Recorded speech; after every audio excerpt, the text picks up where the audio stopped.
નમસ્કાર મિત્રો, અમારી પાસેથી જેમણે ઓટોમેટિક સ્કૂલ બેલ ટાઈમર ખરીદ્યું હોય અને કોઈ કારણસર જો ટાઈમ્સ કે તારીખ કે વાર સેટ કરવાનો હોય તો આ વિડીયો 2 વાર જોઈને ટ્રાય કરવો. સૌપ્રથમ તો આપણે અહીંયા સેટ લખ્યું છે એને પ્રેસ કરી રાખીશું. સેટ બટન પ્રેસ કરવા એટલે અહીંયા કેલેન્ડર લખાઈને આવશે. આજે આવશે તારીખ છે 7/8/2026. આ તારીખના ચેન્જીસ કરવા માટે અહીંથી અપ કી અને અહીંથી આ ડાઉન કી છે. તો 26 વર્ષ બરાબર છે. તો પછી પ્રોગ્રામ કીથી આપણે આગળના ડિજિટ ઉપર જતા જઈશું. બરાબર 2 એટલે 2 અહીંયા વર્ષ આપણે 26 છે એટલે 26 રાખીશું. મહિનો 8-9 અહીંથી અપ કરી શકાશે, ડાઉન કરી શકાશે. તો અહીંયા આપણે 8મો મહિનો રાખીશું.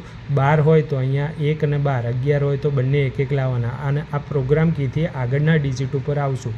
ફરીથી આગળના ડિજિટ ઉપર ગયા પછી પાછા આવવા માટે ફરીથી આ જ બટન દબાવી રાખવું પડશે. દાખલા તરીકે 8 છે, હવે અહીંયા આપણે ફરીથી અહીંયા દબાવીશું એટલે 0 ઉપર આવ્યા. અહીંયા 7 ઉપર આવી ગયા પછી પાછું અહીંયા આવવું હોય મહિના ઉપર તો ફરીથી આ પ્રોગ્રામ બટન દબાવીને જ આગળ આવશે. અહીંથી આપણે તારીખ સેટ કરી લઈશું. દાખલા તરીકે 19 તારીખ હોય તો 9 કરવાનો, પછી આગળ આવવાનું એક ડિજિટ ઉપર અને 1 કરી દેવાનું. બરાબર. હવે આ તો 19/8/2026 છે. બરાબર. પણ તમારે જે તારીખ હોય એ અહીંયા પ્રોગ્રામ કીથી આગળ જઈ અપ એન્ડ ડાઉન કીથી ઉપર નીચે કરી અને સેટ કરી લેવાની. હવે 19/8 થઈ. હવે આવશે ટાઈમ. તો ટાઈમમાં અહીંયા 23 સેકન્ડ છે, 44 મિનિટ છે, 9. માની લો કે અહીંયા 10 વાગ્યાનું કરવું છે તો અહીંયા આપણે અપ કરીને અહીંયા સેકન્ડમાં 0 લાવી દઈએ. પછી આગળના ડિજિટો ઉપર આવવા માટે પ્રોગ્રામ કી દબાવશું, ત્યાં 0 લાવી દઈએ. પછી અહીંયા આવવા માટે અહીંયા અપ દબાવીને 0 લાવી દઈએ. પછી અહીંયા અપ દબાવીને 0 લાવી દઈએ. પછી અહીંયા અપ દબાવીને આપણે ડાઉન કીથી 0 લાવ્યા. પછી અહીંયા 10 એટલે આ 10 વાગ્યાનો ટાઈમ સેટ થયો. માની લો કે તમારે 10 ને 5 કરવાનો છે તો પાછું પ્રોગ્રામ ઉપર આપણે અહીંયા આવી જઈશું. અહીંયા આવી જઈશું. અહીંયા આપણે 5 કરવો છે તો અપ કીથી 1 2 3 4 5 દબાવીશું એટલે 10 ને 5 ટાઈમ સેટ થઈ ગયો. ઘડિયાળ પ્રમાણે તમારે ટાઈમ નાખી દેવાનો. પછી સેટ દબાવીશું એટલે અહીંયા આપણને ડે બતાવશે. તો ફ્રાઈડે, સેટરડે, સન્ડે, મંડે, ટ્યુઝડે.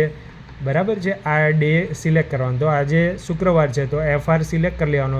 ફ્રાઈડે પછી શું આવે તો કે સેટરડે, સેટરડે પછી સન્ડે, સન્ડે પછી મંડે, મંડે પછી ટ્યુઝડે, ટ્યુઝડે પછી વેનસડે, વેનસડે પછી થર્સડે, થર્સડે પછી ફ્રાઈડે, ફ્રાઈડે પછી સેટરડે અને પછી સન્ડે. તો આજે આપણે ફ્રાઈડે સેટ કરીએ તો અહીંયા ફ્રાઈડે આવી ગયું. પછી સેટ કરી દેવાનું. ડનનો મેસેજ આવશે એટલે તમારો ટાઈમ સેટ થઈ જાય અને આજે જે વાર હશે એ વાર ઉપર તમારી લાઇટ બ્લિંક થવા માંડશે. અહીંયા આ ટાઈમ બતાવશે અને થોડી વાર પછી તારીખ બતાવશે. તો અહીંયા મેં તારીખ રાખી છે 19/8/26. જુઓ 2 સેકન્ડ પછી તમને તારીખમાં અહીંયા ચેન્જીસ જોવા મળશે 2 થી 5 સેકન્ડમાં. હા, 19/8/26. જો આ તારીખને ટાઈમ આવી જાય અને અહીંયા નીચે ડે આવી જાય એટલે તમારી ઘડિયાળ પરફેક્ટ છે. Okay, thank you.